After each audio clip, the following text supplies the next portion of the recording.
Morning, everybody. I want to give you an update on what's going on this week. So we'll start with what is going on with us and COVID. So we currently have, again, very low numbers, which is a good thing. We have 11 total students who are either close contacts or symptomatic. So very few compared to where we had been in the last couple of weeks. The numbers have really dropped off, and we're hoping that they stay that way. Again, I appreciate you guys making sure students are wearing masks, staying as far apart as possible, and I think it has really helped with everything this year. So we're going to try to keep that as much as possible. Speaking of which, the CDC is set to release some new guidelines for social distancing at school, and particularly how that relates to close contacts.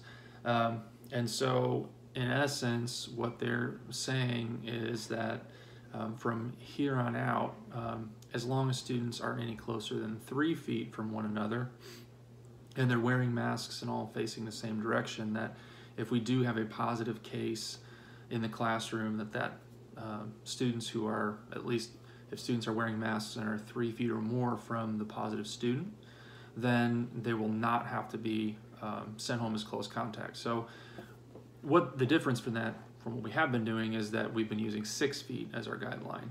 So it's in essence just moving the distance that students can be from one another closer together. So hopefully that doesn't make a problem for us, but there's been some data and research being done in European countries, what European schools have been doing something similar to this for several months now, and have seen that it's not been an issue. So that the data that's out there would seem to suggest that schools can use 3 feet and masks as a safe requirement. So the CDC is rolling that out. I know our leadership at the central office has been talking with the local health department, and I think they're going to continue to have talks with other local schools soon to make sure that everybody's on the same page and they think they know what the best way forward for everyone is. And I'm sure there'll be some discussion about that with staff as well. But again, everybody just wants to do what's best for students and staff, and we'll see what this new research or data seems to suggest. But that is a summary of what the CDC appears to be suggesting. So nothing is official yet. If it becomes official, we'll let you know how that's going to work. But that is all we know at this point. There's not a whole lot else.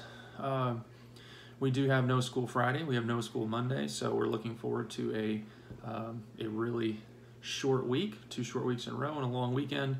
I know everybody probably can use that.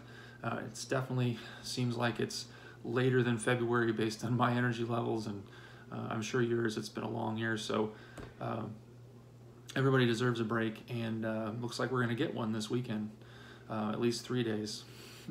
There is a lot of snow in the forecast this week and some cold temperatures, so you might want to remind students to bundle up. If students, we might also let students know if they don't have gloves, hats, things like that, even coats. The office does have a limited supply of things we can give to students. So if you feel like there's a student that may not have what they need to stay warm, you can always let the office know. We do have some supplies that we can help kids out with. The last thing is we did have the fire marshal came through last week and inspected all of the buildings. He came through the middle school. You may have seen him with Officer Riley and Lee McConnell. I will just say thank you.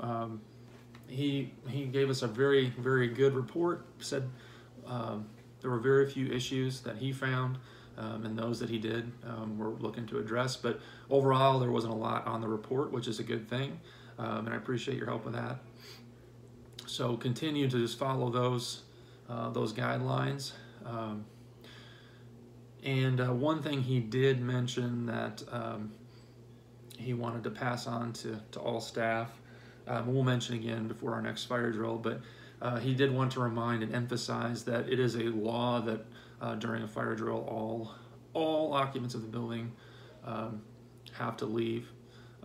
So that includes people who are on plan, break, whatever. So he made sure we knew to emphasize that we said we would. So this is me letting you guys know that is how he would like that to work, and that is in fact state law. So other than that, I hope everybody has a great week. Hopefully we can get through Monday through Thursday without anything more than maybe a 2-hour delay. We'll see how the weather shakes out, and we can enjoy this nice 4-day weekend that is possibly ahead of us. Have a great week, everybody.